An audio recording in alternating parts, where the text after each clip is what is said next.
acheter les larves ou quoi. Et le problème, c'est que comme tout ce qu'on fait, on a fait venir les bestioles qui étaient les plus voraces. Donc celles qui viennent d'Asie, et du coup, elles se sont énormément développées. Elles ont commencé à manger du poisson.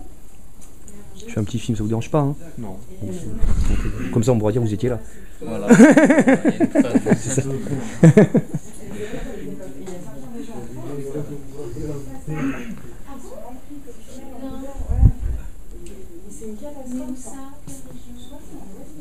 Il va le voir le film Olivier?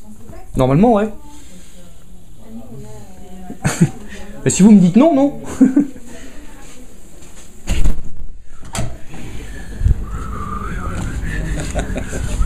Je voulais te dire que Jamel d'Anonymal arrive, Super, que Myriam Lifo arrive avec, à la pause. super, Il fera la deuxième partie.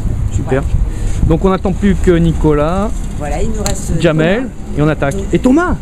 Sur les pratiques créatives et culturelles de l'utilisation des outils numériques, c'est-à-dire essayer de voir comment avec un téléphone portable, c'est un projet qu'on vient de terminer entre autres avec l'équipe du portail qui s'appelle les défis dans la poche, qu'est-ce qu'on peut réaliser aujourd'hui comme projet culturel, d'appropriation sociale et culturelle avec un téléphone portable, ou quand il y a encore 3-4 ans, 2-3 ans, quand on présentait des films réalisés par téléphone portable à Zinc, à la Friche, les gens vous disaient « Ah bon, on peut faire des films avec un téléphone portable ?» Ben oui, t'as une caméra dessus, donc tu peux faire des films. Quand on intervient dans des collèges et que la question est posée aux gosses qui filme avec son téléphone portable, tout le monde lève le doigt, et qui fait des films, personne ne lève le doigt. Donc comment aujourd'hui, avec ces outils numériques, on arrive à faire un lien entre la notion de création et la notion de créativité, sachant que l'élément qui est extrêmement important avec ces outils-là, c'est que la caméra sur un téléphone portable, elle arrive en même temps pour l'artiste et pour les gens. C'est-à-dire qu'on n'a plus le temps de latence qu'on a eu dans les technologies passées, entre autres sur la vidéo ou l'audiovisuel, où avant d'avoir de la démocratisation réelle. Oui, il y a vraiment une accessibilité pour tous, comme tu dis. Et on doit penser autrement les logiques de démocratisation d'outils, démocratisation culturelle au sens large du terme, et les logiques aussi de diversité culturelle, parce que la production était... Merci, messieurs. Est-ce que vous filmez avec vos portables? Oui, moi je fais des films. Alors, pour revenir nous voir. Merci. Attendez 2 secondes, ces 3 personnes étaient venues, vous étiez... Sur manière collective et coopérative. Oui, Gaël. Il y a des moteurs de recherche éco-responsables, donc par exemple Ecosia, Oui. qui permet de replanter qui reverse en fait les gains par clic au VVF, et qui apparemment fonctionne. Voilà. Que vous avez ici, et c'est un casse-tête qui est insolvable, hein, c'est impossible. Je suis entièrement d'accord avec toi sur pas mal de choses que tu as dit. Je vois pas comment on peut avoir un regard clair sur toutes les étapes de fabrication d'un outil informatique, mais même après si on va sur d'autres matériels, etc.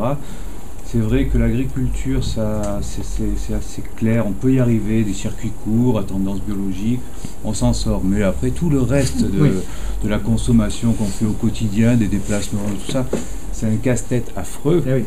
Et bon, il y a peut-être quelques clés comme ça, évidentes, faciles, mais après, je pense pas qu'on ait les moyens aujourd'hui de pouvoir vraiment faire des choix catégoriques. Oui. En tout cas.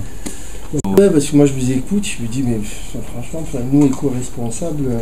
Non, mais. L'envers. Donc, oui, c'est ça, il y a quand même l'effort du cul. Non, mais franchement, c'est vrai que nous, on a mis une télé participative, on s'est réunis. Voilà.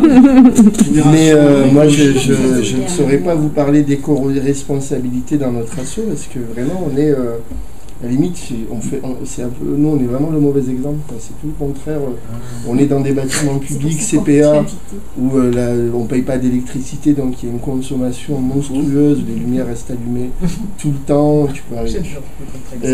Non, mais c'est vrai.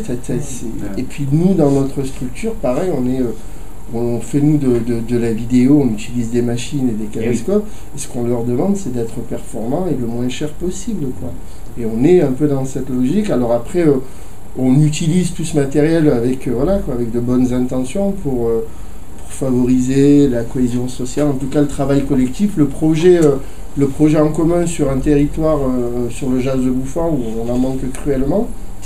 Mais très sincèrement, c'est vrai que moi je sais, c'est pas qu'on ne se pose pas ces questions-là, on se les pose, et nous on avait travaillé il y a quelques années à Grenoble dans le cadre de l'agenda 21 sur est-ce que le développement durable c'est l'affaire que des classes classes privilégiées, ou est-ce que voilà, dans les HLM on peut parler de développement durable, et nous on avait travaillé un peu sur cette histoire-là avec des habitants de quartiers pilotes sur l'installation de cellules photovoltaïques dans des immeubles, des chaudières à bois parce qu'on était dans l'Isère et qu'il y avait du bois et que le transport était pas énorme, et puis le tri sélectif. On est un peu sur ces idées. Donc il a été construit pendant 10 ans par des chantiers de jeunes, et il a été construit avec des matériaux du site, donc la pierre, la terre, tout ça. On a des panneaux photovoltaïques, il y en a qui ont plus de 20 ans et qui fonctionnent toujours. On a l'eau qui est captée dans un forage à côté du gîte par panneaux solaires aussi. Et voilà, on essaye en fait d'être un site de démonstrativité pour les gens qui viennent. Donc on accueille aussi bien des séjours de classes de découverte, de centres de loisirs, que le week-end des gestions libres. Donc les gens qui louent le gîte, c'est un gîte de 35 places, qui viennent voilà, pour faire la fête, tout ce qu'ils veulent. Donc là, on essaye aussi, on a des panneaux à l'intérieur du gîte pour montrer que les consommations d'eau, les consommations d'énergie, pour essayer de montrer aux gens qu'il faut faire attention, qu'ils ne viennent pas avec leur spot et pour faire la fête et des cafetières, 10 cafetières électriques, parce que ça ne marchera pas longtemps. Mais essayer de montrer qu'on peut quand même faire, qu'on peut vivre comme ça sans trop affecter l'environnement. Et du coup, nous, on a 3 gros pôles de sensibilisation, hormis l'éco-gîte, une éducatrice énergie, qui d'ailleurs travaille sur une étude, je crois que c'est à Marseille, ou en tout cas en région PACA, avec tous les quartiers de HLM, de choses comme ça, sur la précarité énergétique, et justement pour voir comment améliorer ça et les gaspillages et tout ça. On a un pôle éco-construction, donc tout ce qui est fait à Olubatas c'est fait par des chantiers, et c'est aussi pour montrer aux gens, ceux qui viennent, les techniques de construction. Et puis on a le pôle environnement dont je m'occupe sur la sensibilisation à la nature surtout, et au respect et aux éco-gestes et tout ça. Et avant tout, le respect de soi-même et des autres, parce que l'éducation de l'environnement, ça commence par ça. Et je pense que d'utiliser des machines, d'utiliser l'informatique, c'est aussi apprendre à se respecter pour pas tomber dans un extrême. Genre, on reste derrière sa machine tout le temps. Voilà. Et alors, rien que Bonjour Jean-Christophe Becquet. Bonjour, ça va bien? Ça va. C'est les mêmes cheveux. Hein. Nous sommes à Digne. Digne-les-Bains, oui. Digne-les-Bains, ou la base d'Apitux. Apitux, oui, qui est une entreprise de conseil et de formation spécialisée en logiciels libres. Et logiciels libres, c'est-à-dire? Alors, donc, en 2 mots, en 15 mots. Les logiciels libres en 4 mots. Les logiciels libres, c'est des logiciels qu'on peut utiliser librement, qu'on peut copier librement, qu'on peut étudier et modifier librement. Ça, c'est les 4 libertés fondamentales du logiciel libre. Qui est venu pour ça. Qui s'emmerde cet après, mais qui se dit qu'il y a un truc à portail.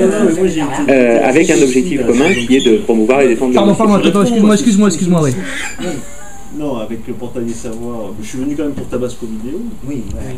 Et étant donné que le portail des savoirs et Tabasco Vidéo, depuis un certain temps, essayent de travailler ensemble. Ils n'y arrivent pas. Essayer ne veut pas dire qu'on n'y est pas arrivé. Absolument, donc c'était une étape de plus pour se connaître. En tout cas pour vous connaître, parce que moi j'ai appris beaucoup de choses aujourd'hui.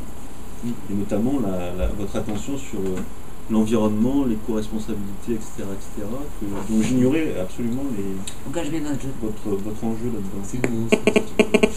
Alors peut-être dire qu'on a un projet dont il n'est pas complètement au courant, c'est-à-dire que désormais dans la série du Grenelle, on a envie de travailler sur le Grenelle, mais en tout cas on a envie de se rapprocher de la mer, et on va vraisemblablement monter un projet avec des pointus sur Marseille, sur le port, et donc on va vraisemblablement travailler avec Tabasco autour de ça.